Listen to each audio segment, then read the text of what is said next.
Good evening, ladies and gentlemen, and welcome to the Outpost Frequencies, brought to you by thelastmovieoutpost.com for all of your movie news, reviews, and everything cool about film. We are going to be having an interesting discussion this evening. I am your host, NotGeorgeLucas, and with me, as always, is Yoda. Good morning, everyone. Good afternoon. We're on the right side of the world this time. Well, yeah, I guess it is 2 minutes after noon, so I guess technically it is afternoon. But you know, whatever. Sean unfortunately can't make it this week, but he is being replaced by our regular step-in, Eggy. Super sub. Hello. How are we all doing, first of all? Good. Good. I'm good. I'm all good. I would just want to say that good luck to Sean today, who's just come out of the closet and is attending his first Gay Pride March. So well done, you. I hope he got the T-shirt we sent him. How many colors are on it? I mean, did you just do the rainbow flag? Because that's oppressive now. You have to add in the pinks and the browns. There's several rainbows on there. And apparently being black is a kink now, so you got to be... I don't understand it all. I can't keep up, but... We'll ask Sean about it next week when he comes back. I'm sure he's going to love it. Okay. Okay. Now I got to bring this up. I just was going through my phone. I get notifications on my phone. Now the Paramount logo for Paramount Plus is changed to rainbow, and so when I look at the top, I see the little rainbow Paramount. So I swipe it down to look at the full notification. The full notification says "Evil is back."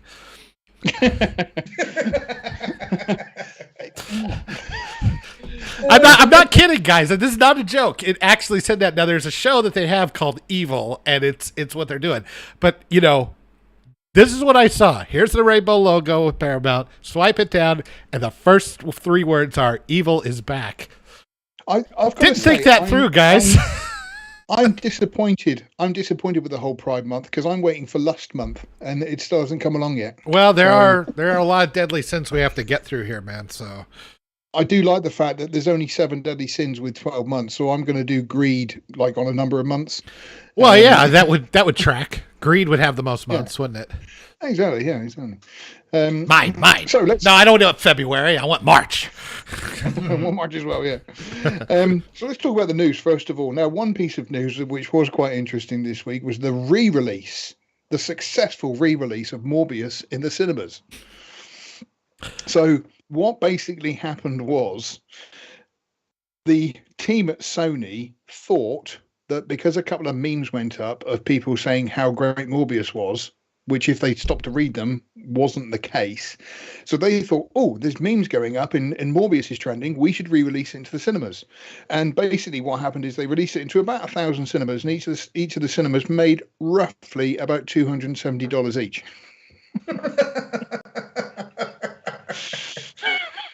How narcissistic do you have to be to just sort of... somebody must have literally looked at it and gone, Morbius is trending. Got an idea.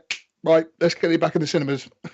But that's going to cost like thousands of dollars. Doesn't matter. Do it. I saw it trending on once. So I reckon 50% of those ticket sales were Jared Leto. Just going to watch himself.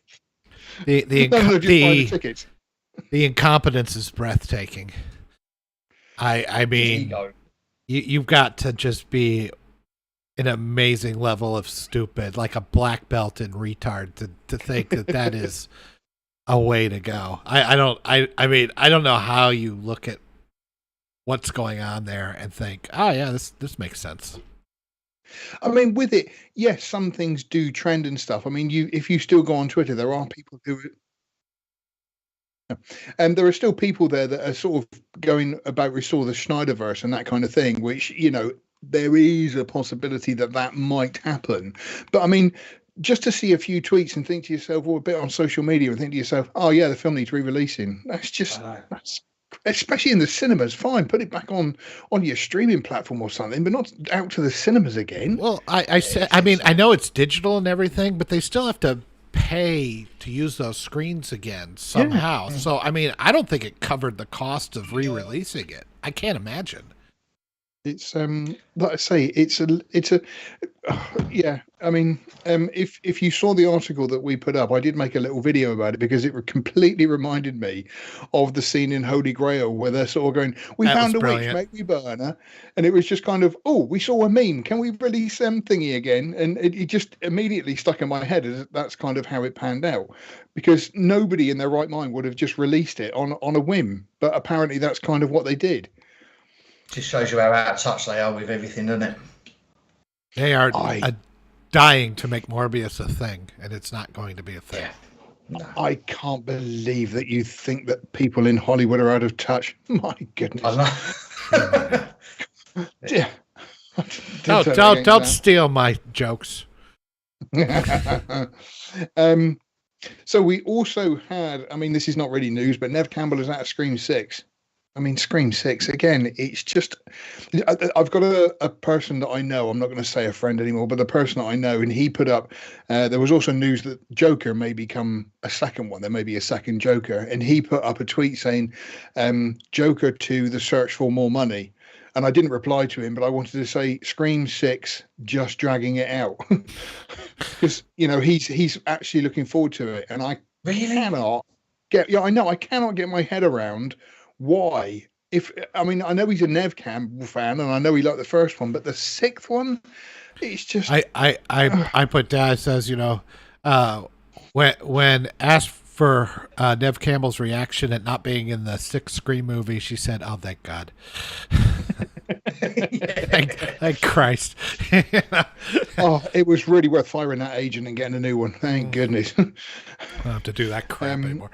I mean, she looks like, she's a good-looking woman, don't get me wrong, but she does look like such a mom, and it's like, it looks kind of ridiculous as she's running around in these teen slasher movies at this point, you know, because she was in the first ones, and I'm like, oh, yeah, let it go. Let it. To me, it's just kind of, how many times can we see Ghostface running around stabbing people? But that's a stupid question, because we've seen Michael Myers do it 12 at least. You know?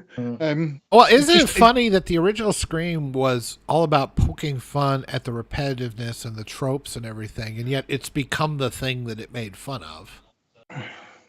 But some people say that's kind of like a planned irony, and I'm thinking, no, they don't plan these things. That's giving far too much credit to writers, so no, I'm going to disagree with that. I mean, I thought 5 was all right.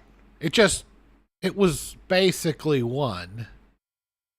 Yeah. And 1 is good. And he's like, okay, this, you know, it's a copy of a copy. It's like, it's fine. It looks good. It's nice. It's got some good moments. I enjoyed it, but nothing to write home about. Going back to the old days of photocopying, the more you photocopy a photocopy, the worse it gets. The worse it gets. Yeah. And it's like, I don't know. I mean, you're just not bringing anything new to the table, I guess. Exactly. It's just, is there ever sorry, George, is there ever a slasher horror movie that has a successful sequel? I mean, you mentioned Friday the 13th had millions of them, so it's Halloween. I've only seen Halloween 1. Nightmare on Elm Street number 3 was probably as good as the first one, almost. A lot of people hold that in high regard. I don't think it was better in the first one, but it was certainly a quality sequel. I can't think of anything. I can't think of any sequel to a horror slasher that's better than the original. Better than the original. They've all. I mean, I don't know. Jaws 4, man, that's a classic. I stand corrected. Yeah, no, Jaws 4 was. I don't think I've actually ever got around to watching that. The shark stalked the family from the East Coast, the northern East Coast, to Bermuda, and it roared like a tiger. You're going to say like the middle of Texas.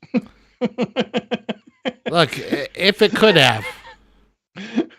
Every now and then there's a big truck that goes past with a big shark tank on the back of it, and it's like sharks going. That's a source of one of the funniest lines. It's like somebody had asked Michael Caine, it's like, did you like Jaws 4? Did you like? He says, I like the summer house it built. Exactly. Fair enough. Fair dues. I think sometimes with things like that, like I say, if there's money involved in a lot of it, you know. If Disney approached me and said to do a good review of Obi-Wan, if it was enough, I'd do it. I'd sell it in a heartbeat. You're on the wrong site, George. I was like, yeah, enough would have to be like, and I never have to work again. I don't think they're going to give me that much money. I'm not talking about like a bunch of Kit Kats. I'm talking about like, So we've established you're a whore. Now we're just haggling on price, right? Okay, got it.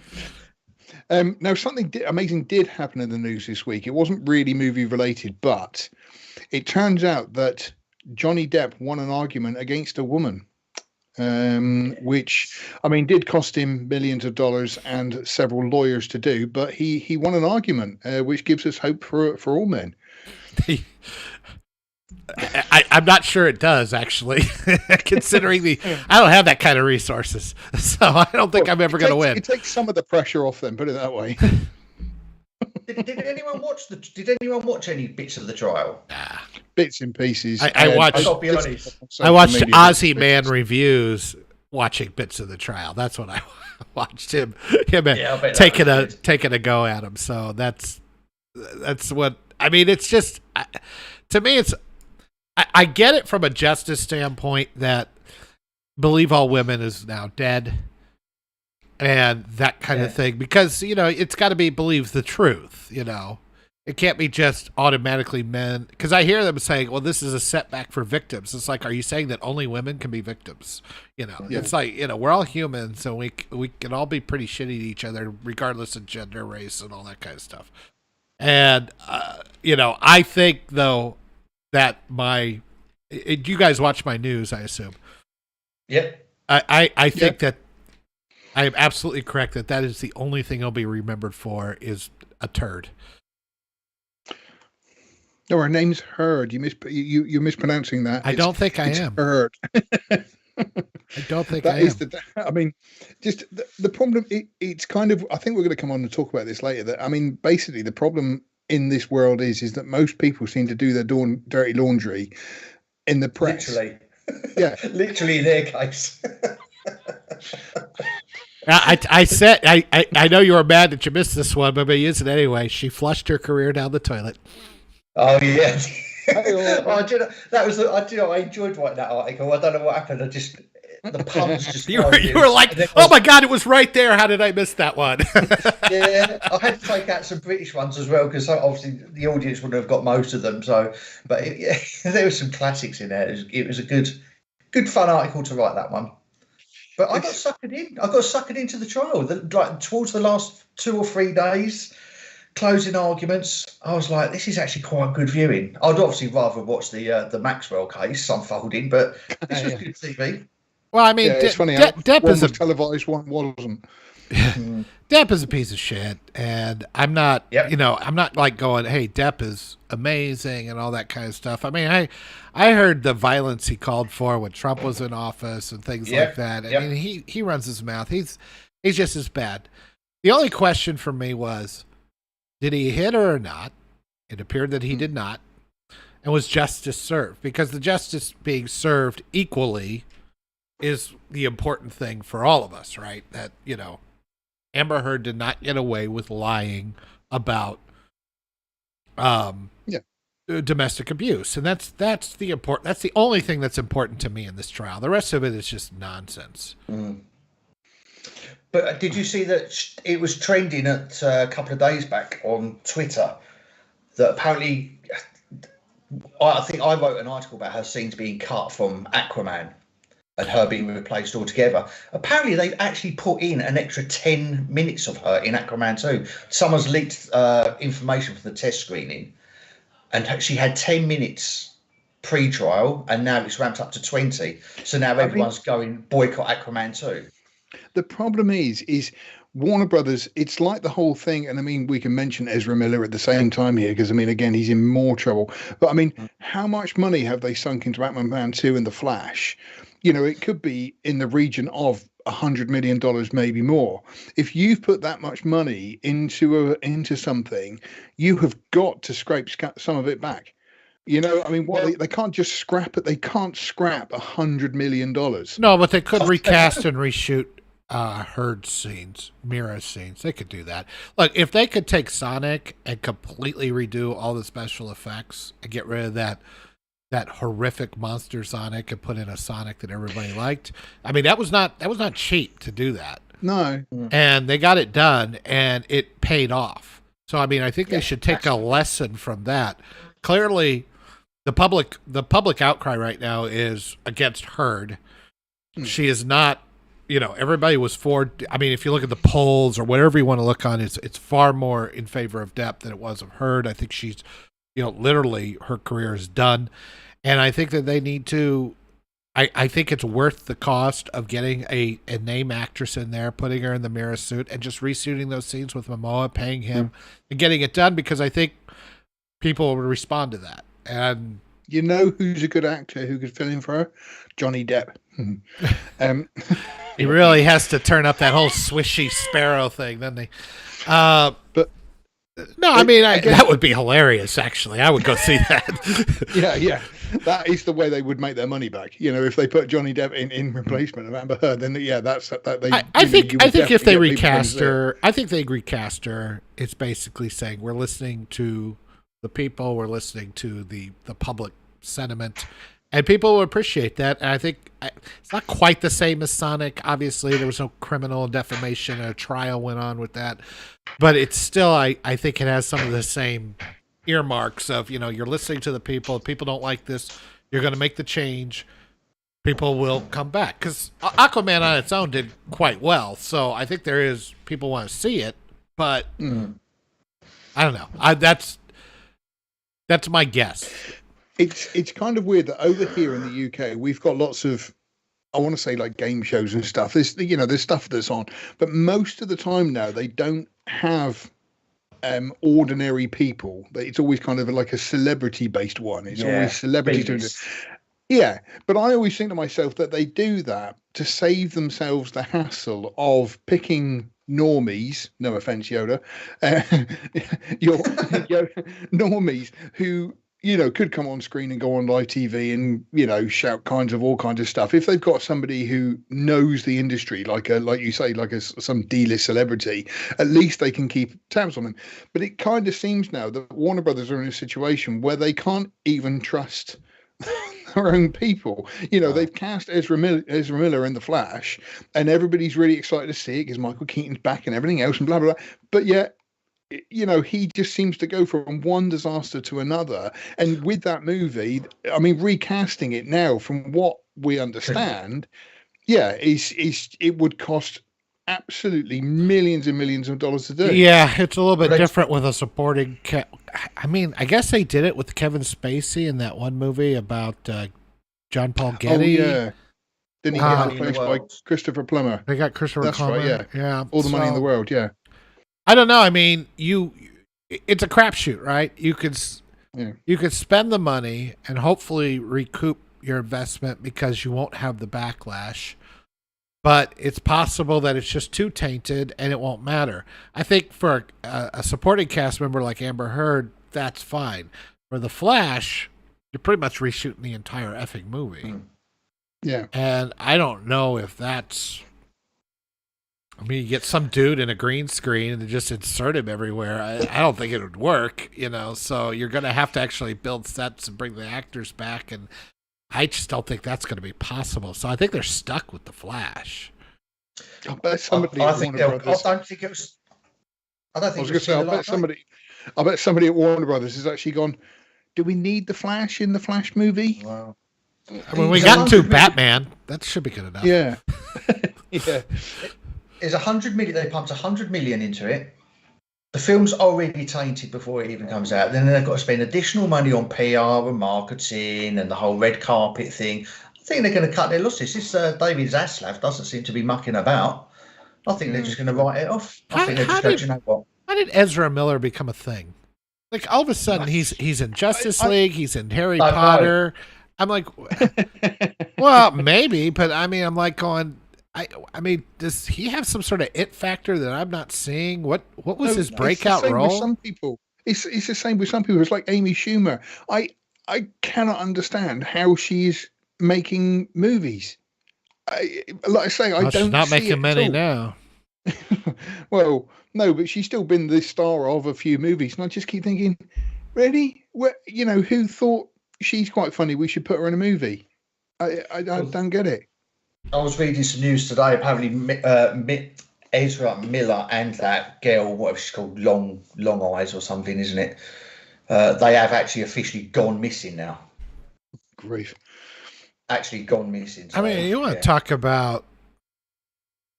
I mean, there's no way that guy can be...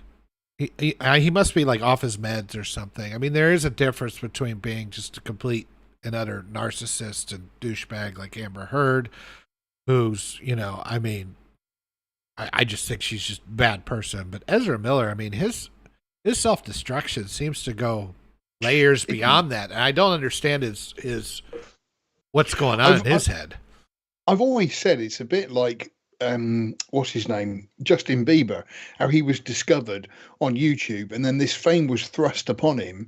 And I mean, he's been through, I mean, obviously not anything as, I'm not alleging he's been through anything like Ezra Miller, but I mean, he went completely goo goo gaga and, there was news articles of him doing this, and the same with Britney Spears as well, that you've had these people that have had this fame thrust upon them and they just can't deal with it. If you're suddenly struck into the public eye, it does change everything for you. Your life will never be the same again. And I mean, we don't know what it's like to have paparazzi camping outside your house and literally going through your trash. Not yet. As soon as this live stream takes off in the next 20 years, they can sit outside my retirement home. That's fine. Hey, we got a colostomy bag. Oh, Jesus, get out of here. But with it, like I say, we can't understand what fame can do to a person in that respect. That it like with Ezra, it must have just sent him a bit funny. Well, I think there was already funny anyway. Yeah, I think there's obviously something underlying there already, but like I see him in The Flash, and I don't know. I mean, he's not like the take I would have on The Flash, but in general, he was reasonably okay in the Justice League movie. I had no real issues with him. I didn't like the suit and minor things like that. But as far as the way he acted in it, I didn't think it was so bad. But he was very good we need to talk about Kevin. He was brilliant in that. Well, maybe it was these indie movies. Wasn't he in that The Perks of Being a Wallflower or something like that? Was that the one he was in? Oh, possibly. I don't know. And there was, maybe he had some breakout indie roles and that got him into these big tentpoles. But yeah, you see him on the red carpet, or you see him, wearing like inflatable trash bags and things like that. It's like. There's always something wrong. I always think when you see like the movie and the music awards, and some people, I mean, off the top of my head, I don't know, Mickey Manjo, whatever she's called, she's always wearing the most ridiculous outfit. I don't know what she's called. I know you mean though. But I mean, thank you. Minger I was going for. But I mean, with it, and I think to myself, the more flamboyant you've got to be, the worse your music's got to be. That it's just kind of, if you've got to draw that much attention to yourself, then there's got to be a reason for that, is the way I always see it. And the same with Ezra Miller. Like I say, whenever I see him dressed up, I just keep thinking, right, what are you trying to convince people of? Because obviously, you're not quite happy in your own skin. Yeah, and...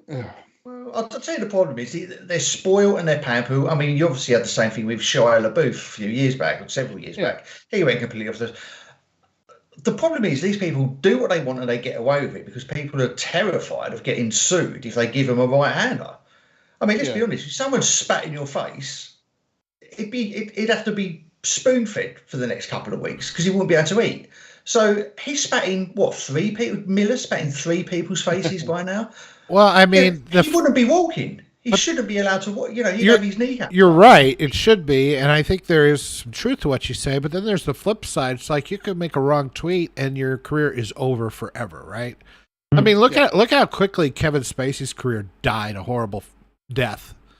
I mean, it's if it's the right or the wrong thing, the thing that people apparently say is the important thing, whether it is or not, your career could be dust just like that. I mean, I think Hurd's is going to be dust. Probably Miller's is going to be dust. Because I mean, even if it isn't like the big moral outrage like we see over stupid tweets and things like that. I don't think anybody's going to want to work with him anymore. So I don't work with that guy. He's a nightmare. Look what when it comes down to the money, they're like, well, we're done. He may get little roles in some shows or some streaming or something like that, but I mean, right now he's going to be radioactive just because nobody's going to want to work with a nutball that could tank your project. Especially after the grooming allegations. Well, not just that, but also I was just suddenly thinking that you had somebody like Bill Cosby who went through all these allegations and rape and everything else, and yet now he seems to be having a TV series that's going to be made about him and whatnot. And again, with people like Miller and stuff, it's but he's so weird and everything else. Let's make a TV program about him. So Cosby, they tossed all the charges and let him out because of some weird legal technicality or something. Yeah, and he's pushing. He's pushing 90 now, so I'm like going, I don't know. What do we do? He's got I reckon he was going to sing like a bird. I reckon he must have dirt on other people that are part of the same thing. Maybe. I don't know. I mean, that was the biggest gut punch to me was Bill Cosby, because Bill Cosby was always so, I don't want to say squeaky clean, but he seemed to hold himself up, and he spoke out about the black culture holding themselves up to better standards and everything. And he had that. I loved his old show because it showed a very successful black family that was not that was holding themselves up to higher standards and everything. And we're like any other family. It was a great show, and I think it brought people together in a lot of ways. And then to find out about all this, it's like, like Ezra Miller, like, okay, who gives a fuck? Amber Heard, who gives a fuck, right? Yeah. But Bill Cosby, that was like, oh, come on, man. Not to quote Joe Biden. My favorite meme of that was a picture of Bill Cosby and Ice Cube, Ice T, Ice Cube, I think it was, and it said, "If we told you that 20 years later one of these people would be in jail for rape and the other one was making family comedies, which way round would you think it was?" And like I say, ouch. That's kind of a point actually, because like with Ice Cube, I watched the movie Straight Outta Compton. About them growing up and everything else and whatnot, and it was a rough old life, and yet now you do see him making family comedies, and kind of, I don't want to say like he's sold out, but to me he's kind of gone the other way, that he was raised on all these rough streets and everything else, and he should be playing sort of like these badass characters and stuff, but he's completely gone against it. The same with the whole Dr. Dre as well, that Beats headphones are what, £300 or £400 or whatever, so he's obviously making an absolute mint of them, and it's kind of, they just seem to forget their roots, either in a good way or a bad way. Yeah, I don't know. That's a good question, George. I mean, is that bad that he's doing family movies instead of gangbangs? Gangbang. Yeah, I mean, I don't know. I'm. Yeah, it's kind of it's weird. Like Snoop Dogg's a lost cause. He's not a guy that's going to be making a family movie. But some of these other guys, I don't know. Maybe I'm not sure. It's a thing. Is it a bad thing? Is it a good thing? I don't know. I don't know. Weird. Yeah, you're right. It's weird. It's an interesting observation, but I'm not sure what to make of it. We'll save that for another live stream. Oh, goddamn! No. When we're all a lot drunker. I mean, Yoda's way ahead of us at the moment, but just to get through the day. So, speaking of grumpy old men, nice segue there. I've been accused of being quite down on Obi-Wan. On a few places, Twitter in particular is called me out on a few places, saying about how I've been promoting hate towards Obi-Wan and ruining it for other fans. And I don't think Obi-Wan Kenobi is not an oppressed class, okay? It's a fucking streaming show. Shut up. But with it is. I kind of don't want to say that I'm a miserable old git, although I do know in some respects I am a miserable old git. But to me, the show is just not very good. No, it's not like I'm hating on it just for the sake of hating on it. It's not very good. It's not very well written, and it is, and so I put my thoughts out there to say this show is not very good. does that make us then? Because Yoda, you had the same with, well, not the same, but I mean, your views on Ms. Marvel. Similar. I mean, I watched the first episode of Ms. Marvel, and I was like, it was bland. It was a thing. It was a nothing. I mean, there was just nothing about it. Yeah, it was there. It wasn't terrible. It wasn't completely awful. The animation in the background, kind of like because she draws and everything, it was kind of cute because they usually do that at the end credits and not in the middle of the show, and so it kind of reminded me of a little bit of Better Off Dead, where you get the cartoon stuff happening in the middle of it, but this was much more woven in, like it would be on the back of buildings as they were driving by on bikes and things like that. It's just there was nothing there that stood out to me. I mean, if it's supposed to be a big Muslim family, there was nothing inherently like it had the trappings of a Muslim family, like the barest, most superficial things. But in the end, it could have been a Christian family where the same kind of things happen with mothers and daughters and fathers and daughters and sons. So, it could have been the same basic thing.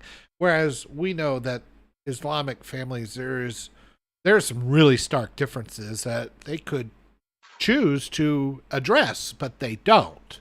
They don't really go into it. Now, not all. I get it, not all, but I'm just saying that there is probably an interesting story there about the clash of cultures that we're seeing in real life that they don't bother to go into. So you're left with this piece of unbuttered white bread. It's like, well, it fills you up, but there's nothing that memorable about it. It's kind of a very delicate balance for them, because on the one hand they want to get Muslim viewers because the more people that get to sign up to Disney Plus the better, but at the same time, like you say, touching on issues that may arise in a Muslim family then is kind of controversial, and they kind of don't want to do that, because it's just a kid's show. Well, yeah, I mean, I get it. They're not going to do that on a kid's show, and they want to promote understanding, and if they're like this, they're kind of like us, so maybe we won't hate them. And yeah, I get all that, but the problem is that it is not necessarily. I mean, for some, yes, of course, probably the majority in America, as opposed to what's going on in Europe, but it's not exactly accurate to what some of the problems are in the Islamic community that should be addressed. If you've got Rottingham and rape gangs and what happened on New Year's Eve and in Cologne and those kinds of things, I mean, that's something that it would be interesting. It should be addressed. If women are that oppressed in Muslim societies, we should see that. But we just see it like an American teenager and her parents are just kind of tough on her. You just made them. You just did a story about white people and just made them brown. Well, what's interesting about that? I would like to see the highlight the differences, and that would help me get an understanding of why.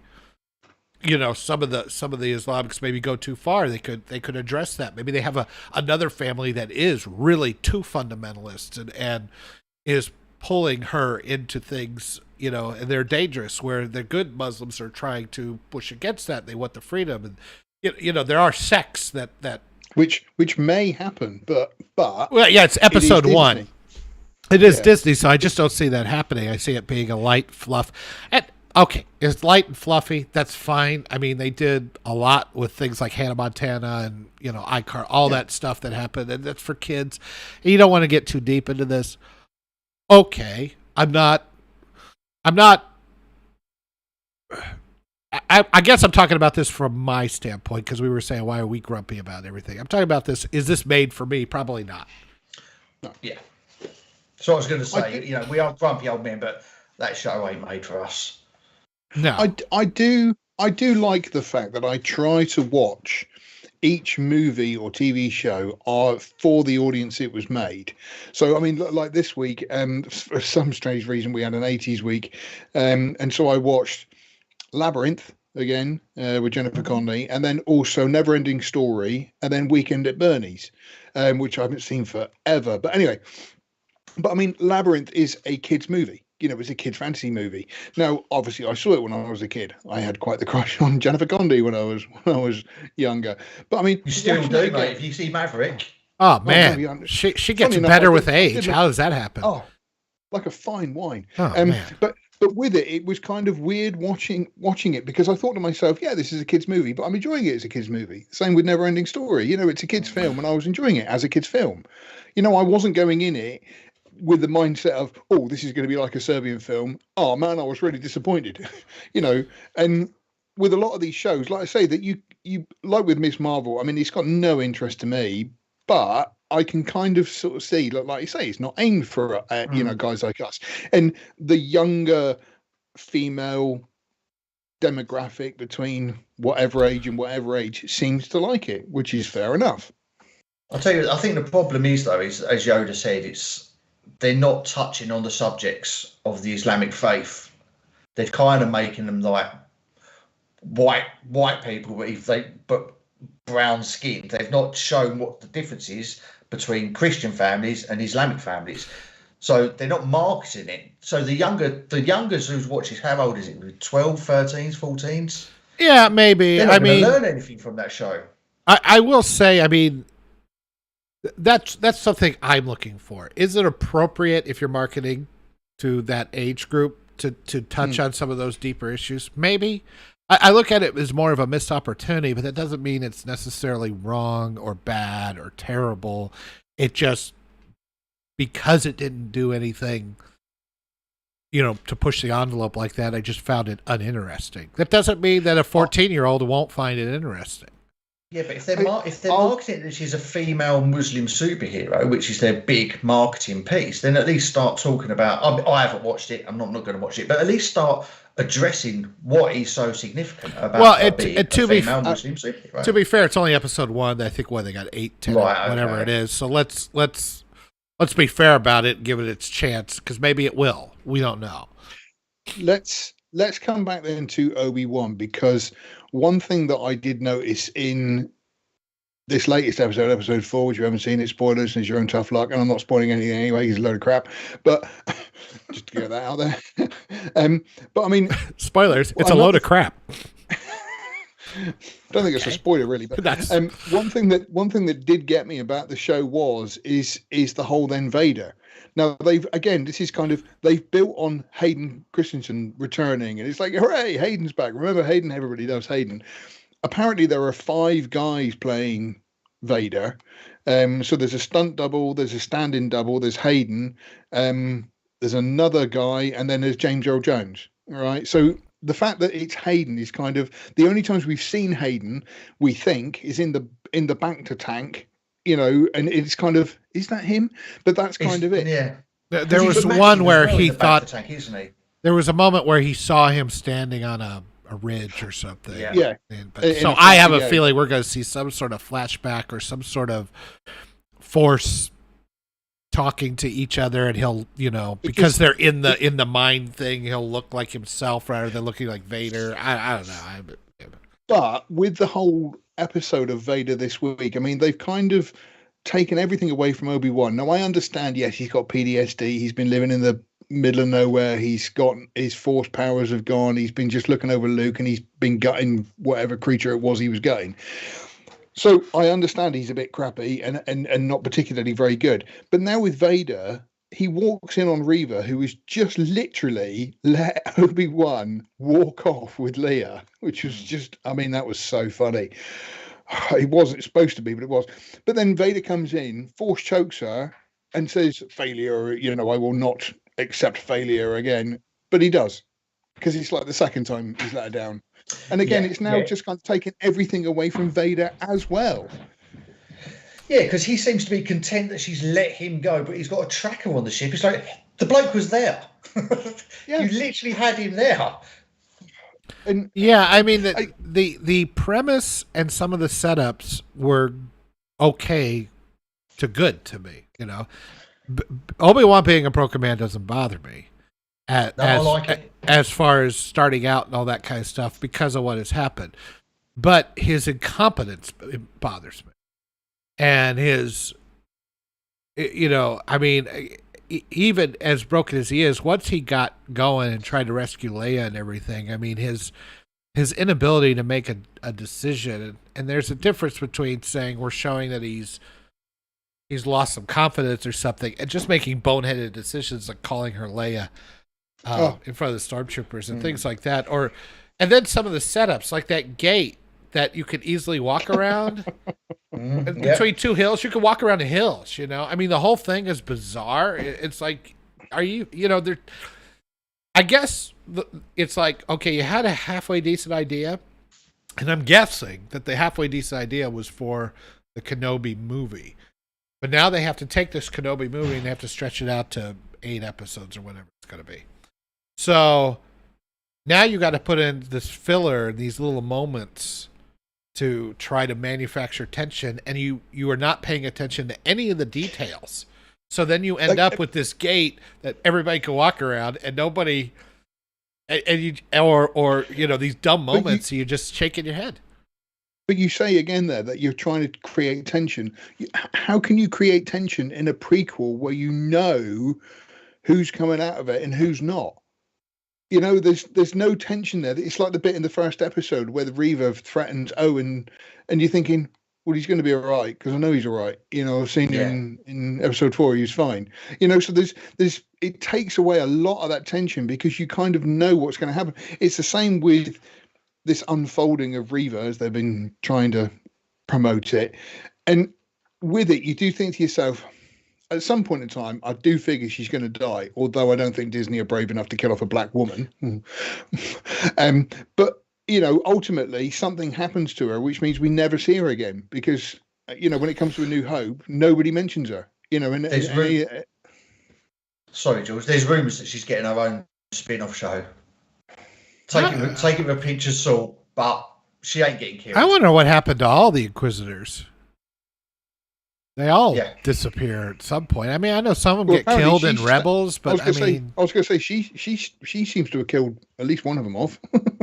Well, that's the weirdest one because he's in Rebels, which is 5 years after this. That's what I've heard. So I mean, that's the kind of details we go, what? Now I'm guessing they have something up their sleeve, or he's in a bacta tank or something. But that's the solution to everything with these modern day Disney things. You know, just stick them in a bacta tank and they're okay. Well, you never actually see him die, so you soon get stabbed. So they're back. The funny thing is, I've just got to remind myself of the guy's name a minute. But the funny thing is, I did look up because I'm writing a little thing on this, and one of the writers, who is called Joby Harold. I looked him up, and one of the biggest things that he's done was Army of the Dead, which was the Zack Snyder film that came out a year or two ago, which had more plot holes in it than the Grand Canyon. I mean, it was just it was terribly written. And what made me laugh was I remember getting into an argument with somebody on Twitter about the whole end of Army of Darkness. Or Army of the Dead, which again I'm going to spoil, but the fact that a nuclear bomb is let off in Vegas, which kills all the zombies, there's a man in the safe who manages to survive, get out of the safe with a building on top of him, and then get on a plane to set up a sequel. And I had this argument with somebody on Twitter who was going, it was a tactical nuke, and I'm thinking, I don't care how tactical that nuke was, all right? That would have killed everybody, and there's no way he would have got out of that. He would have cooked. He would have cooked inside the safe. Yeah, what's a tactical nuke then? Does it just it knows which people to hurt and which? Like yeah, that's right. Yeah, we know he's got zombie. He's got zombie. He's got zombie. Oh no, he's fine. He's got zombie. Not him. But I mean, yeah. But with it, I mean, again, it was when I looked up and he did that, I thought to myself, that kind of makes a lot of sense now. How bad Obi-Wan is, because like I say, the whole last week's episode when Vader starts his fire and then drags Obi-Wan through it and then puts the fire out only for her to reignite it, and then the slowest robot in the entire universe carry him off, and Vader's just all going, oh, there's fire here now. Shake your fist harder, boy. And again, it was just kind of people going, oh, but it's all about the cat and mouse chase and everything else. I'm thinking, no, this is bloody stupid. Well, that's the details, isn't it? It's the details. Yeah, It's like there's no way he exactly. couldn't get around it. There's no way he couldn't blow out, a section Which of he it. just did. Which he just did. So yeah, it's like those details is what's like. Could you have a scene where he confronts Vader? He almost gets killed. He gets rescued at the last second. Sure, you could do that. But the way they did it, it was like you ask all kinds of these questions. It's like, but why didn't he do this or why did he do X? You got to. That's the details I'm talking about. They're not panting down any of those details. So then you go, oh God, this is stupid. I've seen people on Twitter saying about how great the show is and how it's written incredibly well. And I do think to myself, I kind of wish I had rose-tinted glasses as well, because I do want to love it. It is Star Wars and I do want to love it.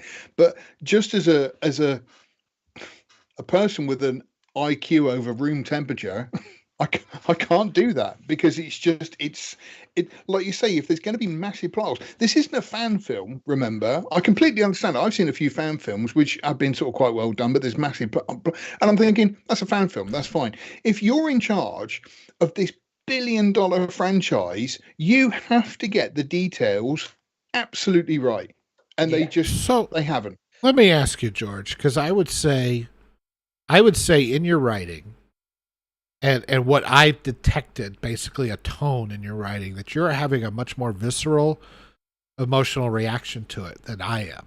I agree with a lot of the stuff. I'm just like, I could kind of watch it, and some of the things I could kind of enjoy it for what it is, and maybe because I'm dead inside or something, but I just don't.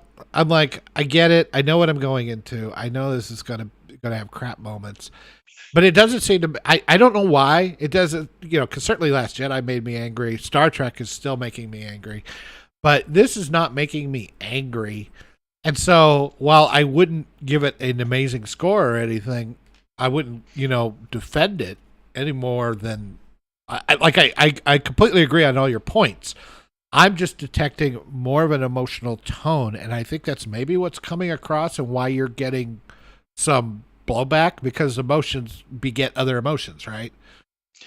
Do you think that's I would say, yeah, you're spot on what you're saying, and I think the way I'm talking about it now is in response to some of the blowback that I've had about it. To me, though, I started writing a script this week called Stands versus Fans. Now, we all know what a fan is. It's a large metal object which blows wind. No, a fan. You're not that far off, actually. It doesn't blow wind. Actually, yeah, a lot of hot air. There's a lot of people that are fans of things, but then there are a lot of people who are stands of things. And I mean, back in the day, I will put my hand up and say I was a stan when it came to Phantom Menace. I defended that thing to my friends, and when people pointed out plot holes, I would say, yeah, but that's so and so and so and so, and you don't understand and everything else. It's only now that I look back at it and go, do you know what? It wasn't the best movie in the world. It wasn't particularly well made, and I kind of stepped back from it a bit. And the same with Obi-Wan, that I do think to myself, the writing should be better. So yes, I am angry. And then I'm also kind of angry at the fact that the blowback that I've had is from the stands, because in my eyes, these stands are upset at me because I'm ruining the show for them in pointing out these plot holes, and I'm taking away their joy. But in my from my viewpoint, just to go back to a Star Wars related type thing, from my point of view, it's the stands that are the problem, because they're giving their money to Disney. In the article that I posted about this live stream, there are people out there who said that they would have 10 seasons of literally just Obi-Wan and Hayden and Darth Vader sat there reading a phone book, and they'd be quite happy. And they will give their money to Star Wars. They will give their money to Disney, which means me as a fan, I've then got to keep putting up with this crap because other people are paying for it. Well, that's interesting. Let me touch on something that you said in that last speech. You said that your criticism of it is hampering their ability to enjoy it. Did I quote you right there? Pretty much, yeah. There are people that are annoyed at me for pointing out, that's interesting to me, because I'll enjoy something, okay, for whatever it is, and then I'll read something that maybe didn't enjoy it and see if their reasoning is, just purely visceral. I just didn't like it. It's just not my thing. Or if they have some legitimate reasons to dislike, the movie as far as plot holes, bad writing, why did this happen, logical questions and things like that. I don't get less enjoyment of the thing because somebody else didn't like it, although I may notice things that I didn't notice before that may change my opinion of it. But in either case, it doesn't make me reactionary. So when you say that, it makes me think that these guys, like, deep down, they know it's not that good, but they want to love it so much. And when you point out things that they can't defend, that's maybe where the anger is coming in. Possibly. I mean, to be one particular person who's been having had tweets directed at me said that as a film critic, I was quite pleased with that. He called me a film critic. But he said that I was promoting hate, of the show and everything else, and said because of it, I had a tiny willy. Well, I mean, that's an that's what they call an ad hominem attack, right? So you're peddling hate doesn't make any sense at all. No. But what I mean is this particular person, like I say, whether he is angry at how bad the show is and that he wants to love it as much as everybody else. Well, it's not good enough that he loves it. You must love it too. I think it's a loss of control. Because I look at Obi-Wan. I don't know that it's overly woke. I do think it's just destroying the character a bit. But you can destroy a character and not be necessarily overly woke about it, No. I look at it, I'm going, because Leia seems, I actually rather like Leia in this. I think that she would be like this at 10 years old. I don't have a problem with how she's portrayed in this. I do have a problem with how. To be honest. What's that? Neither do I, to be honest. Yeah. I think she's quite good.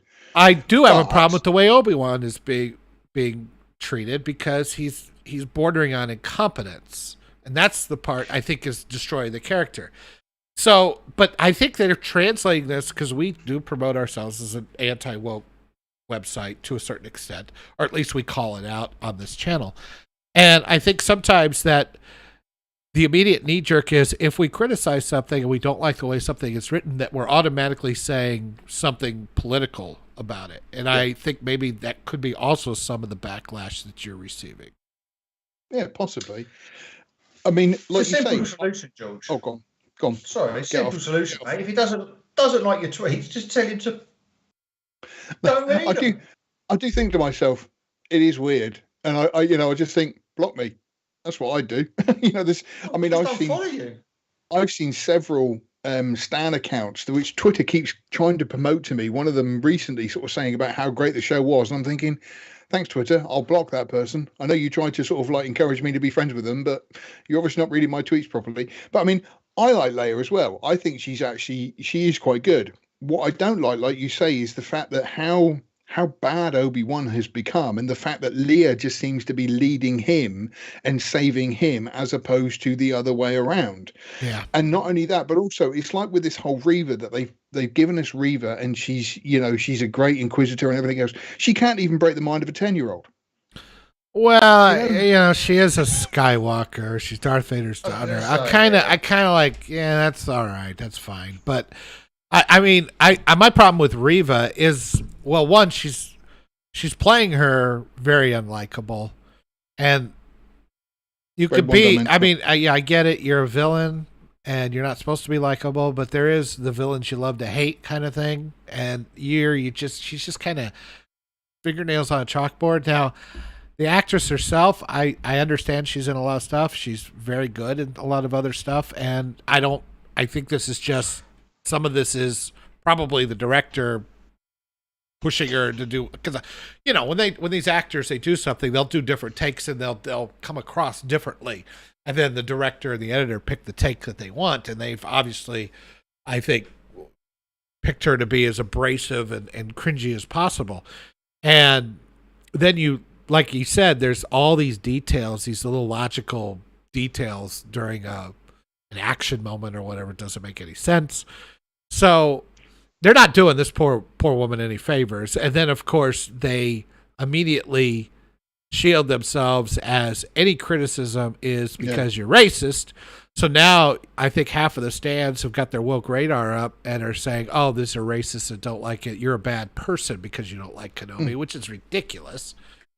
I mean, it's sad that something like a show where we used to just argue about whether the show was good or bad, now it's become a moral crime against the church of woke. I mean, fair play to the PR at Disney. They have done a good job at deflecting how bad the show is. You know, that like you say, that they have managed to get to a situation where, I mean, like I say, there's one particular stan I know on Twitter who was advocating the other day about the hatred he's got towards racism, and he hates racism and it's a horrible thing and nobody should be racist and everything else, but he loves Disney and actively gives money to Disney. And you're thinking the PR people are geniuses. You know, if Amber Heard should hire them because they would just turn things around for her, you know. And well, that's the ridiculousness of it all, right? I mean, it's like, well, they said racism bad in a tweet. I want to be against the bad thing. It's like, yeah, but because it wasn't in Twitter, you don't see the racism that they do in China, that they've, exactly filmed outside a Uyghur prison camp and all that kind of stuff. You don't care about that because it wasn't in a tweet, and you want to be against bad thing. I'm for good thing, not bad thing. And then, it's like I actually found a story about how John Boyega called out Disney, saying his character was a token character that he was black, pushed to the side. They did him dirty. Ultimately, and like I say, it's obvious that what Disney are doing, that the PR people are brilliant. I was just thinking the PR people working for Amber Heard would get everybody shitting in the bed. Yeah, no, it's the only thing to do. Everybody does it. You know, Amber Heard does it. Yeah, if you don't shit in your bed, you're not cool. Well, Disney definitely shit the bed with Kenobi. Hey-oh. I don't hate it as much as you do, George. I'm a bit with Yoda on this. I can sort of switch off and just enjoy it. So I know there's flaws in it, and I enjoyed the third episode with Vader up until the fire thing, but I liked it when he's walking through the town and strangling and snapping necks and being an absolute I actually kind of was like, I know Vader is like tough on his underlings and he can be brutal and all that, but I never got I mean, maybe he does. I don't know. We only got the 3 movies. I just never got the feeling he just randomly snapped necks for no reason. It just was weird. I don't know. He came across like more of one of them was a kid, wasn't it?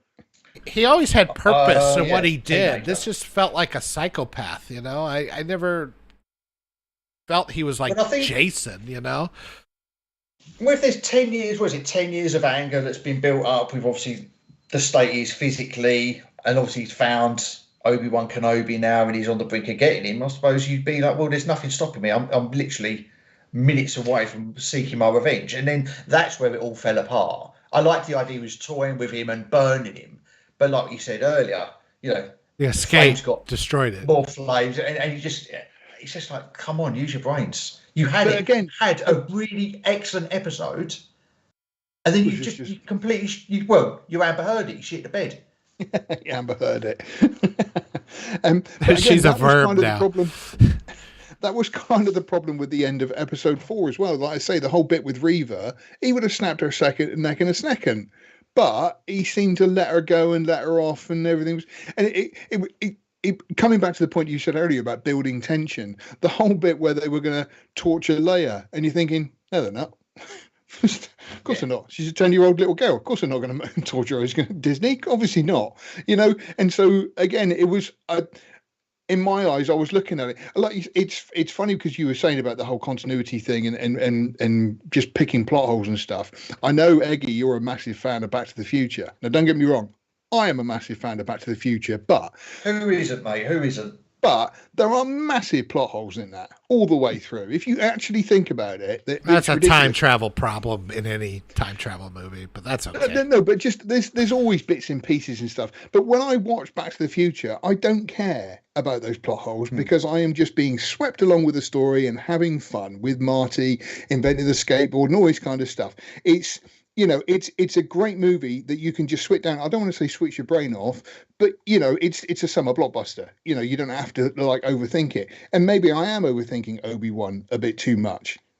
The problem I think is, what you are. Sorry, George. I think what it is, you're having the same issue that me and Yoda have with Picard and Discovery, where it goes. Our things have been burnt so many times by a franchise that we love that you can't watch it. You can't sit back and enjoy it anymore because you're subconsciously wanting to pick out holes in it. That's what I found with Picard and Discovery before I quit watching both of them.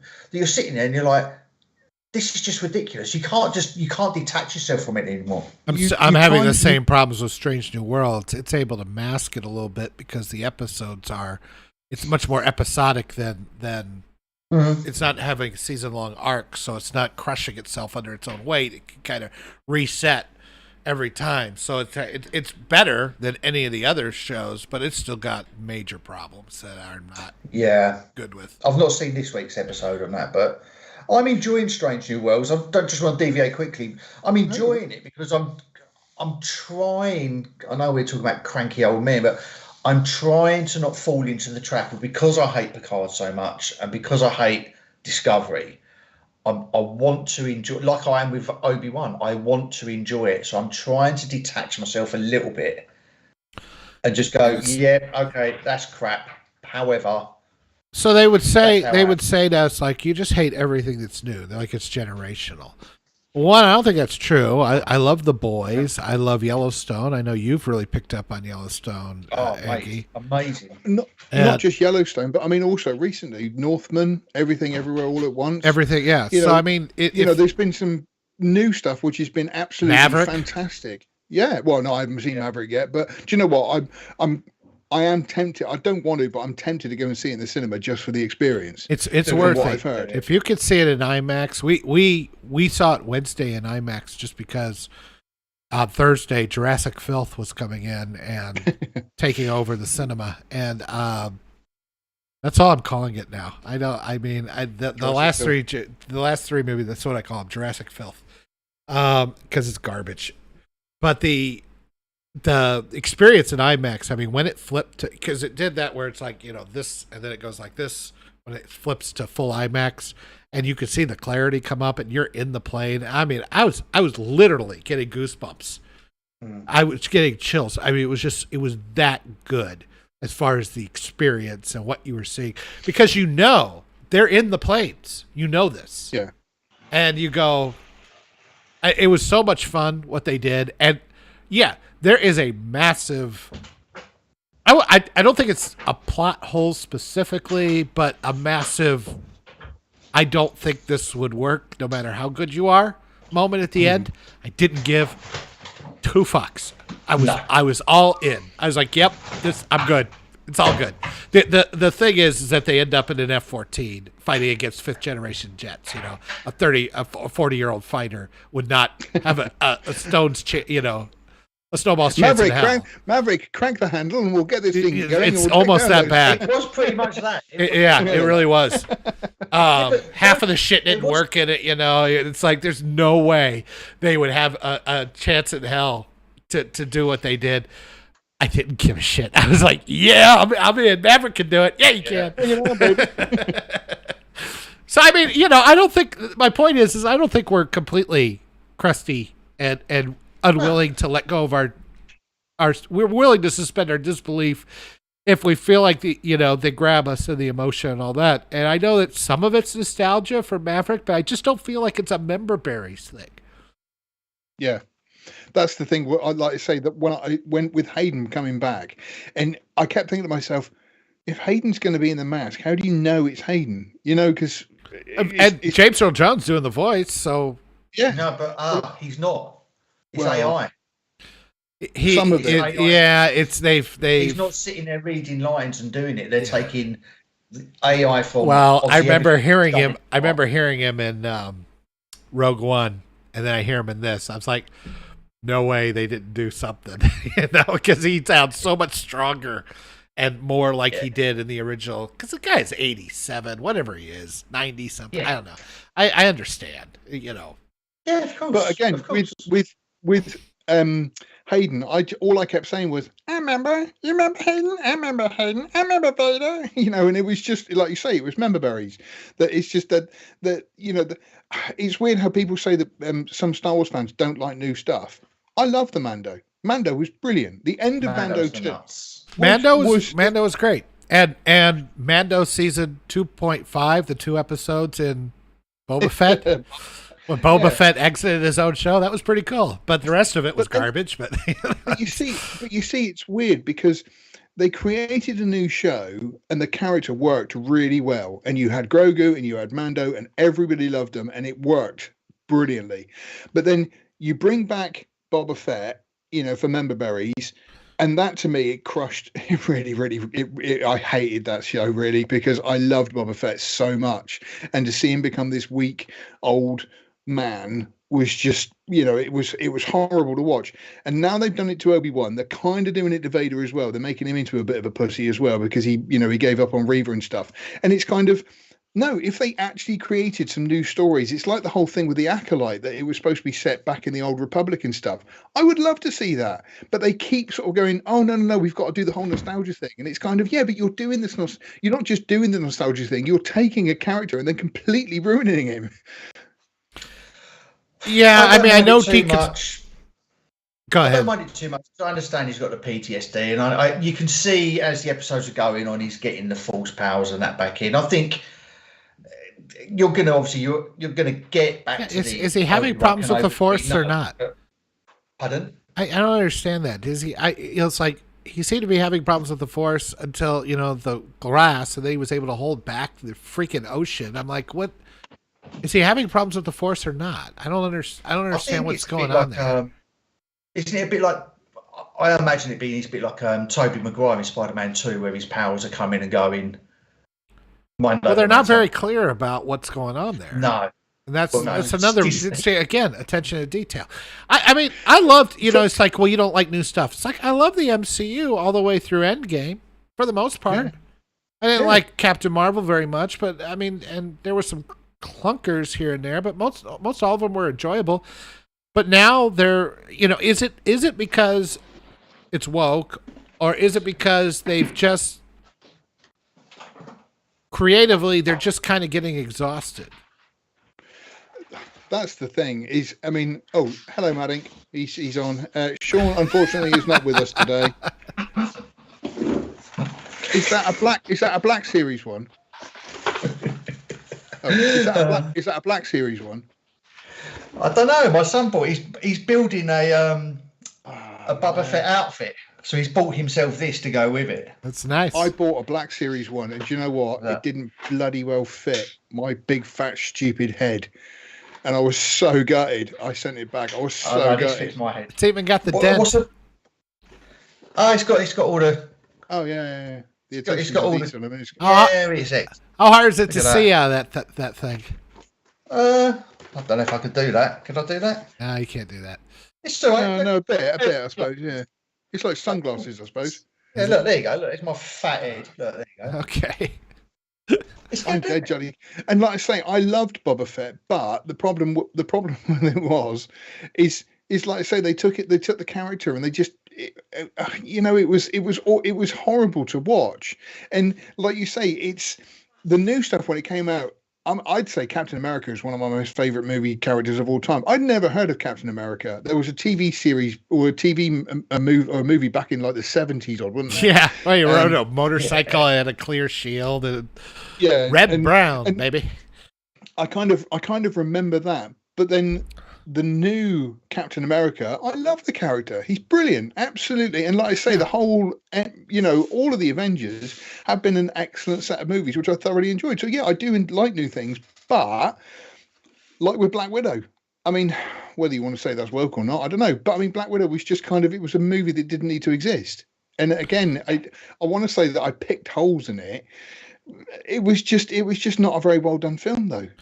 No, I mean, there were moments. It's like she meets her sister, and they immediately have a fight because you have to have an action beat, not because there was any reason for them to have a fight. Yeah. So you see things like that, and you go, it picks away your ability to keep enjoying the movie, and then if there's enough of it, it kind of collapses. So yeah, I mean, I like to think that I can enjoy things still. I mean, you know, I think the question comes is like, are you guys grumpy old men who just don't like anything anymore, or has Hollywood, and the big studios made you that way? Yeah, are they failing in creating compelling stories?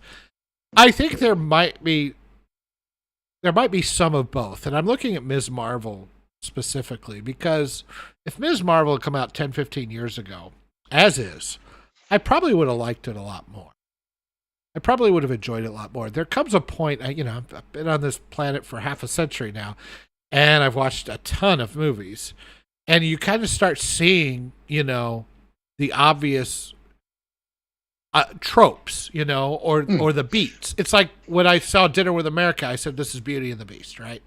I mean, you start seeing these parallels and these reflections and these rhymes of different stories and echoes and things like that.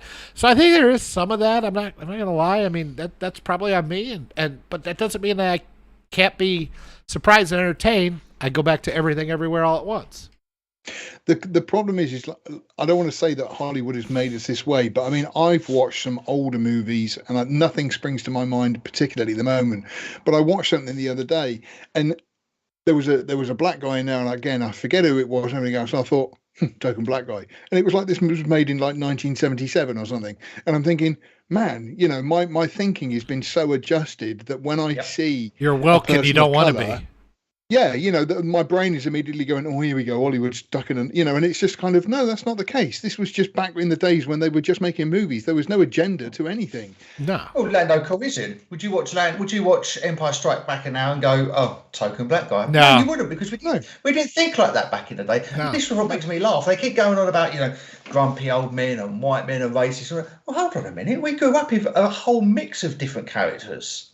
Yeah. I just thought Lando was cool as fuck. That's all I thought of Lando. He was the coolest guy in the galaxy. Yeah, Lando was So, Not the blackest one. You know, he obviously did a Lando on hand and stuff, but he redeemed himself by the end, and you were totally on board with him, and he put his life on the line, going to Jabba's palace and stuff. Yeah, Lando was awesome. But that's my point. 40 years ago, we didn't look at a black character and go token character, but we do now because it is. But the weird thing is you say that though, but I mean, when Star Wars originally came out, the black community did say there doesn't seem to be any black people in space, and Lucas said that he put Lando in there to have black color representation. Okay, so I would fine. At 10 years old, I wouldn't have known any of that because I wouldn't have been reading the paper and that kind of stuff. So at 10 years old, all I knew was this is the coolest guy in the galaxy, and he screwed over Han, and then he redeemed himself, like you said.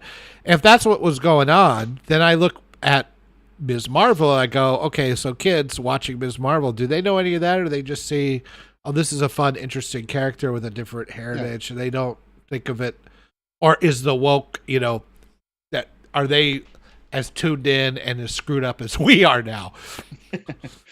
I mean, I think the difference is if you had, sorry, George, if you had, no, go on, Ed. Even if Lando was cast because he's black and they needed a black character, they didn't make a big deal out of it. They just cast him. It wasn't sort of like going, we got a black one. Yeah, Billy D. Williams wasn't giving interviews going, oh, finally, I've been oppressed all my life. You know, this is my truth. Just got on with it. I mean, he was Harvey Dent in Batman in '89. Yeah. Yeah. Exactly. Did him dirty on that one, too. Yeah. But like you say, nobody cared about that. You know, nobody. Whereas nowadays, because it is the agenda that everybody's sticking to, when there is a race swap, a gender swap, or whatever kind of swap it is, everybody is up in arms about it. And it's kind of, yes, because you're forcing it. Like I say, that the example of Billy D. Williams in Batman is perfect. Because, like I say, nobody cared. I don't remember any kind of complaint about that. I don't either. Nobody gave two shits that he was in. No. That he was Harvey Dent. I don't remember that race swap being a thing, or that anybody cared that it was a thing. And I go back to, it's like, the reason why it irritates me personally so much now is not because I'm racist, that I don't think that any character should ever be race swapped. It's because you think I am. You, Hollywood, think I am. And that's insulting. I was never this before. You've put up my radar. And I know you think I'm a big fat racist. You don't even know me, haven't even met me. I mean, I'm just insulted by it now. It comes back to the fact that the main problem is the activists that are causing the problem. Middle-aged, I'm going to say this, middle-aged white women who have got nothing else better to do are offended by everything and think everybody else should be a bit offended by everything. And it's kind of, no, that's not the case. I've told this story before, but the whole Speedy Gonzales got cancelled because he was racist, and Mexico sort of went, what happened to Speedy Gonzales? And Warner Brothers said, well, he was racist, so we cancelled him. And Mexico went, why? We really liked him. Yeah. And it was there's again, no more Cleveland Indians, and there's no more Washington Redskins because we were so now the Indians have no representation. They took the lady off the Land O'Lakes butter.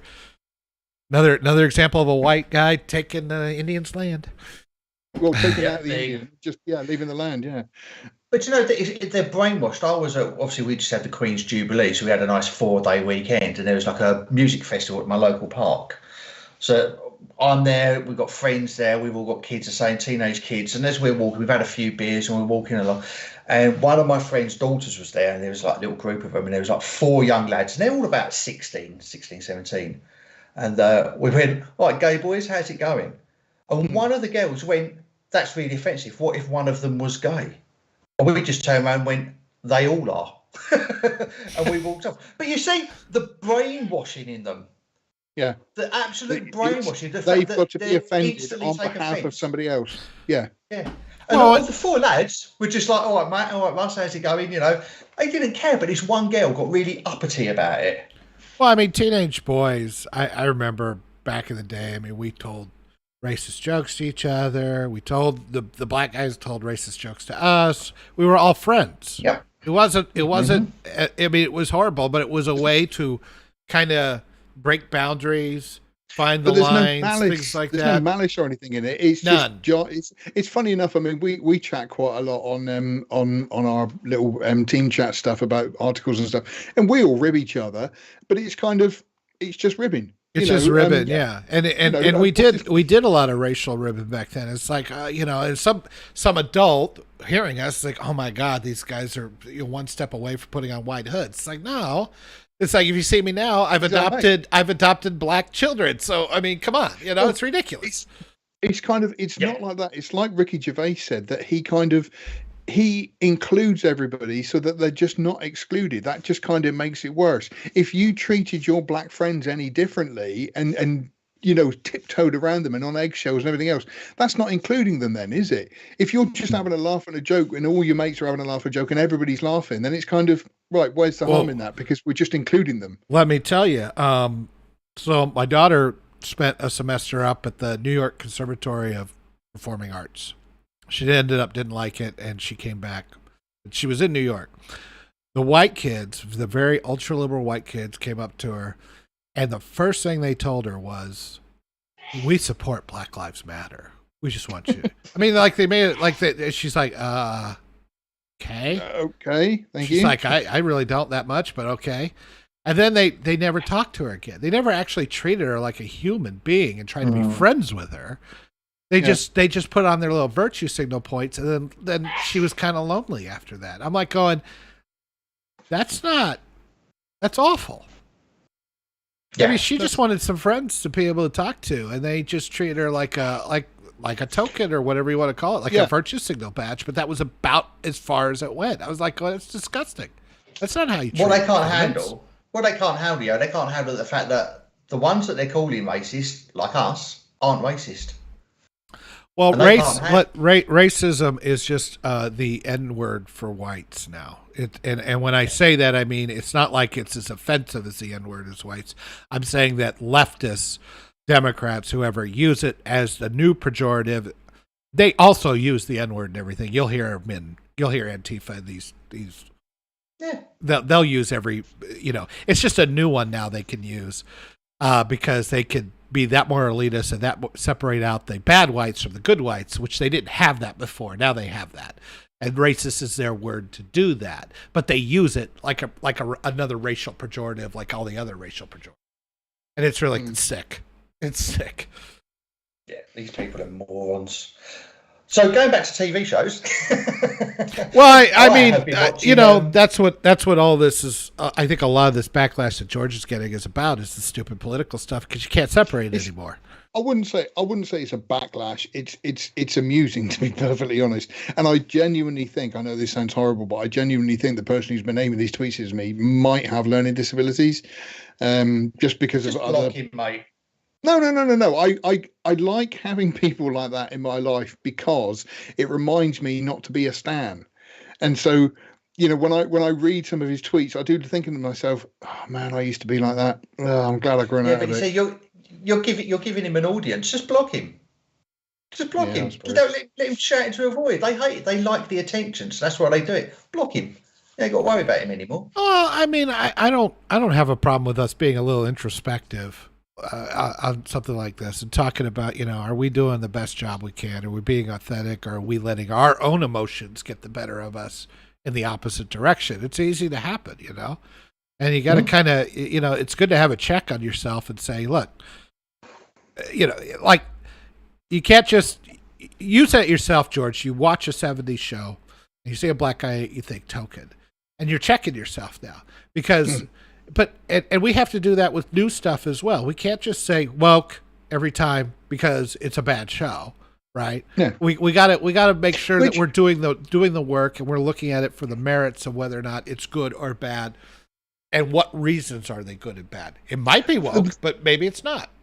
The weird thing is it's kind of like the Mr. Plinkett's review on Red Letter Media of Phantom Menace. He doesn't mention Jar Jar at all, where loads of people kept saying about how bad Jar Jar was and stuff. I don't recall saying much about Reva, to be perfectly honest. No, I'm not saying much about Reva either. I mean, she's a little abrasive and annoying, but it's not the worst problem. I have with the show is just the bad writing. Mm-hmm. That you're leaving massive plot holes where, this is why you have script editors and rewrites and this kind of thing. And it's kind of, again, I think I said this a little while ago, that it seemed that Andor was the first show that they were going to produce.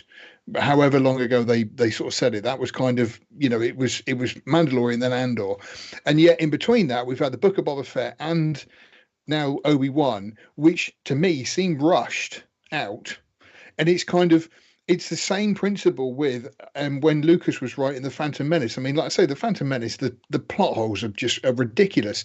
And I seem to remember, might be wrong on this, that he was writing it for a while, but I seem to remember that he was talking to somebody about the design of Watto, I think it was. And Lucas joked and sort of said, I better get writing this thing.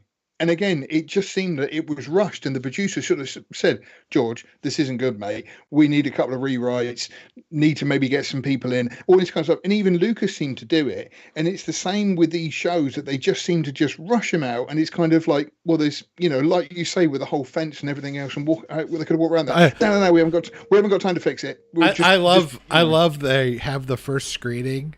And you see them all in the theater doing the first screening, and you see like Rick McCallum looking like he just watched an Auschwitz video or something. He's just shocked and horrified at what he's looking at. He's like, "Oh God, what have I done?"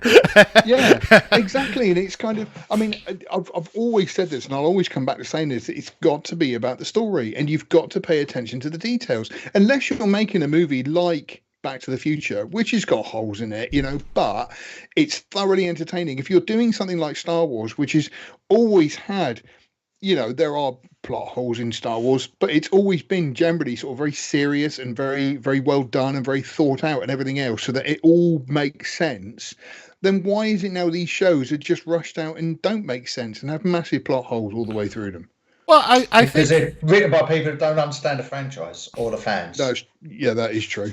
I think there is an age thing that's at play here, because I think you and I know I was, when we watched the prequels, we were trying to talk ourselves into them being good. It was Star Wars, was the first Star Wars we had seen since 1983. We weren't inundated by content like we are now. And we were in our 20s, early 30s for me, or late 20s, early 30s. And so, I mean, we were still much more optimistic. We didn't have so much of this under our belts like we do now. So I think we were a lot more of a stan at the time. I know you said you were. I don't think I defended it nearly as much, but it wasn't until Plinkett's review that came out. I mean, I was like, this is just not as good. It's kind of boring, but I wanted to like it because it's Star Wars, and I love Star Wars. But, it took me, I think there was a process I had to go through, either through age or just self-reflection or whatever. A lobotomy. No, it'd be a reverse lobotomy, if anything. It'd be like getting my brain back. It's like, oh, no, wait, this really isn't good. I look at it like Titanic. I came out of Titanic. I was just bowled over by what I had seen, right? Because it's so emotional watching the amazing effects of the ship sinking and all the people dying and what that it actually happened. He did a phenomenal job. And then you get out of there, and once all that emotion kind of fades away, you're kind of like, wait, that sucked. And Cameron is a master at that. I think there was a bit of that with Star Wars. It was just harder for me to break through that because I had such a history with Star Wars for so long. Yeah. Now I'm much more skeptical about things I see, and that's kind of a shame. Somebody said the other day, somebody who had an excellent point, and he said that he's a Star Wars fan. He's not a Disney Star Wars fan. Yeah. Mm-hmm.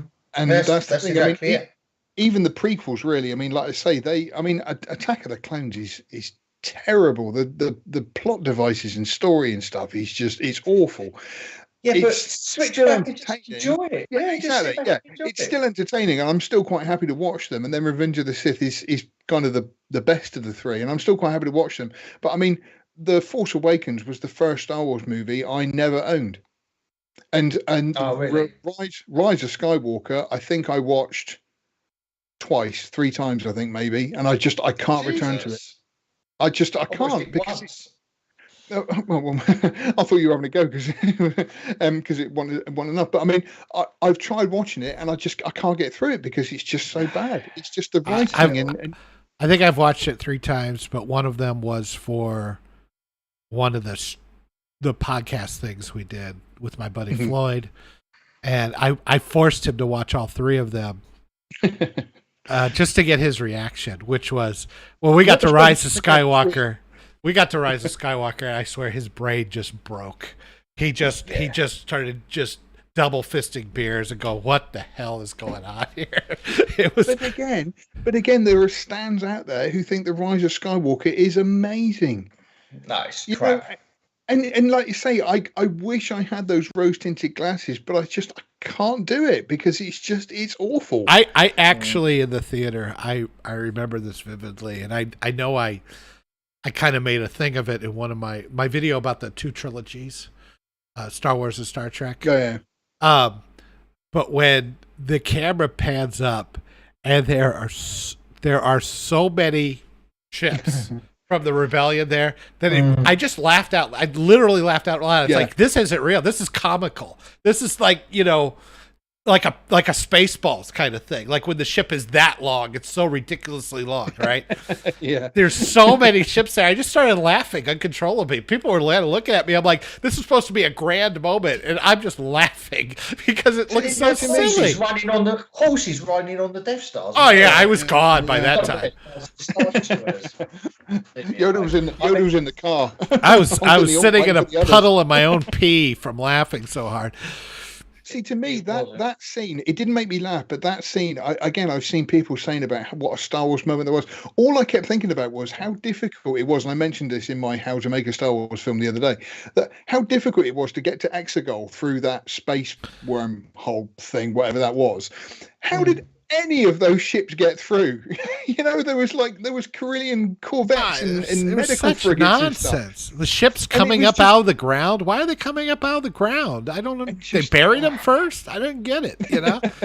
It's much easier to build them on ground than it is on a ladder, I suppose. I guess the whole thing was nightmarish, and I'm like, But like I say, there are still stands out there who, not so much of a fan. Well, no, there are still fans of The Last Jedi as well. Which again, I just think to myself, The Last Jedi is the one that destroyed Star Wars, destroyed Luke Skywalker. Absolutely, it's abysmal what it did to the series. But it is a coherent story. It is not. I mean, technically, there is a plot. There is an arc. It makes sense. I just disagree with every freaking choice that they made. But it's not like completely illogical or full of plot holes or anything. It's just terrible. It's deconstruction at its worst. It was. But Rise of Skywalker is just nonsense. It just has nothing. If the last Jedi completely killed off Star Wars, the Rise of Skywalker is kind of Disney and Lucasfilm doing a weekend at Bernie's. Yeah.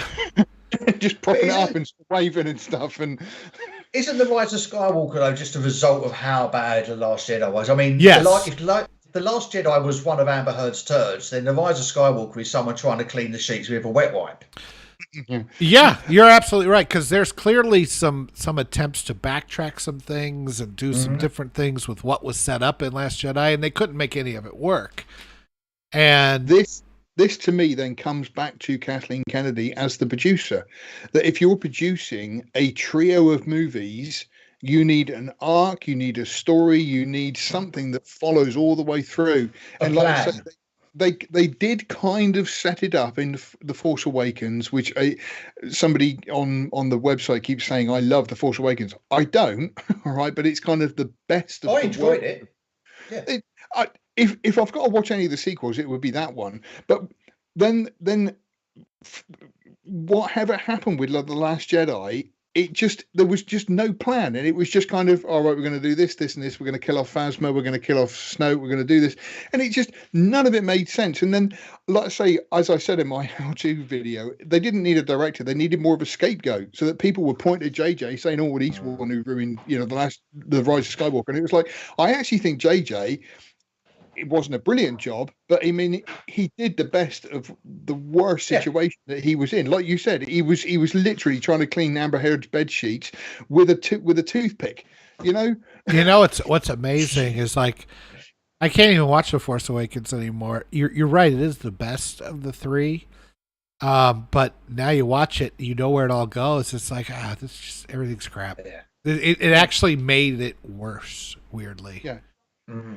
Like I say, I think I've seen this. The Last Jedi I must have seen about 3 times, and like I say, the same with the Rise of Skywalker. I still don't understand the end of Rise of Skywalker. Kylo dies, but then he comes back, and then he force heals Rey, and then the Emperor is supposed to take over Rey, but they doesn't, and then they kiss, and then he dies, but she could have forced healed.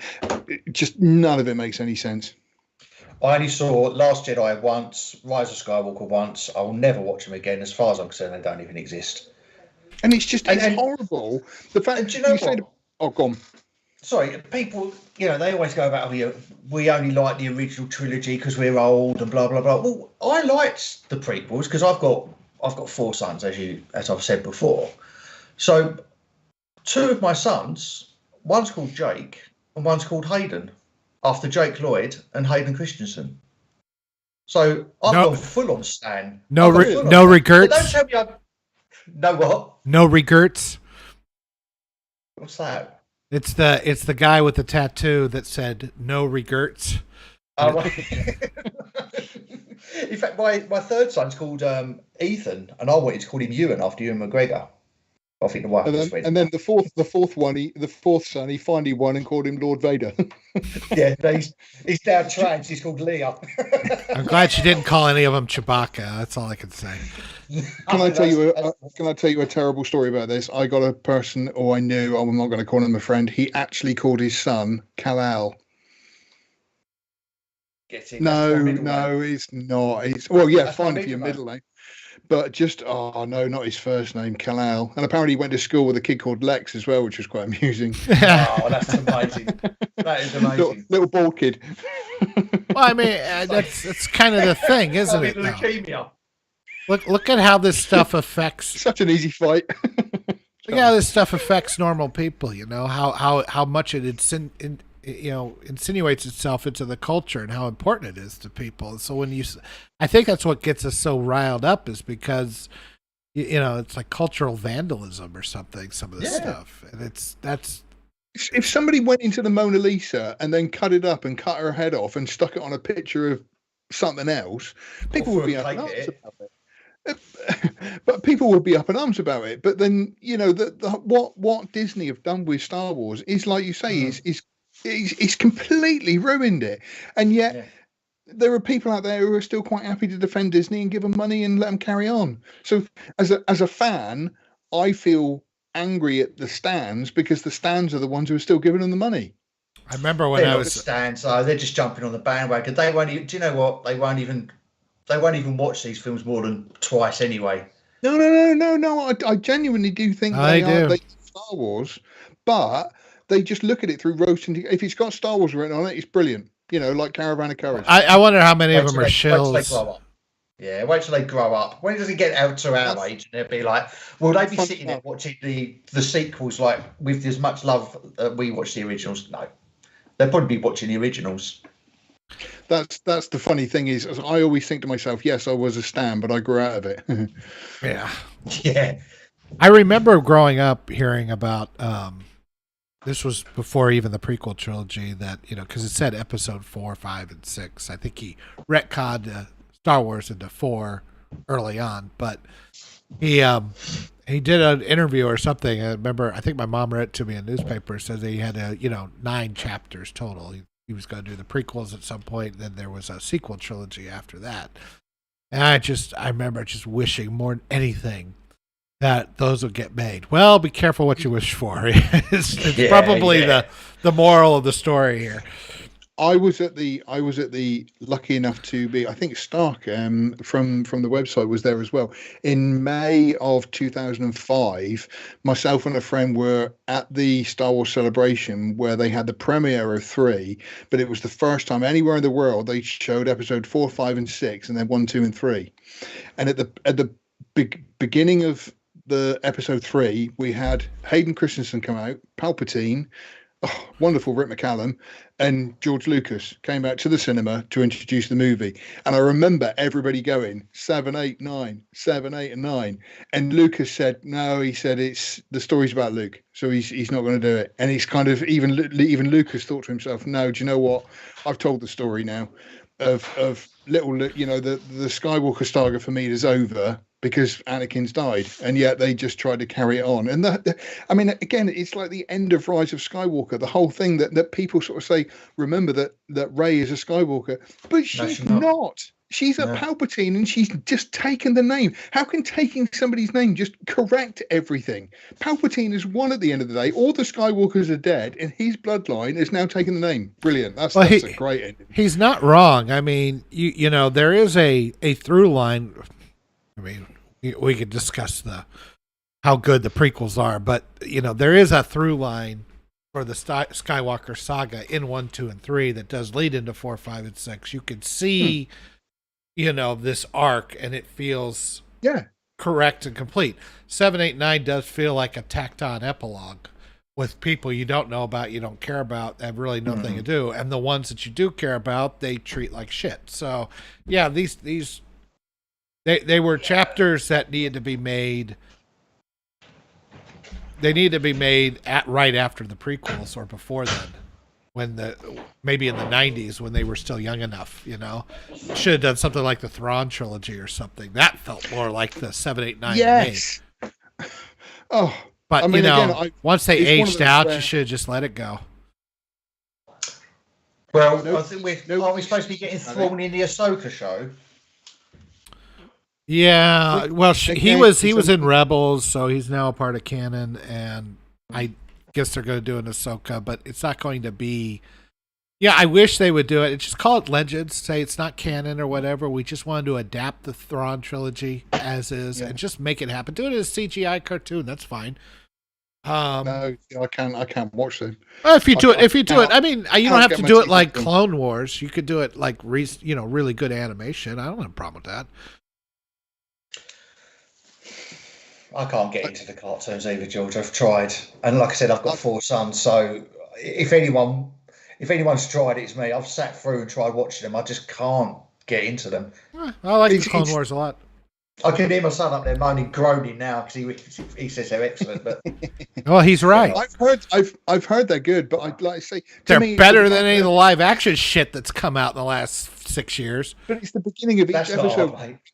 battle is fighting across and thingy and R2D2. Yeah. It's just kind of, that put me off as well. I think I'm going to have to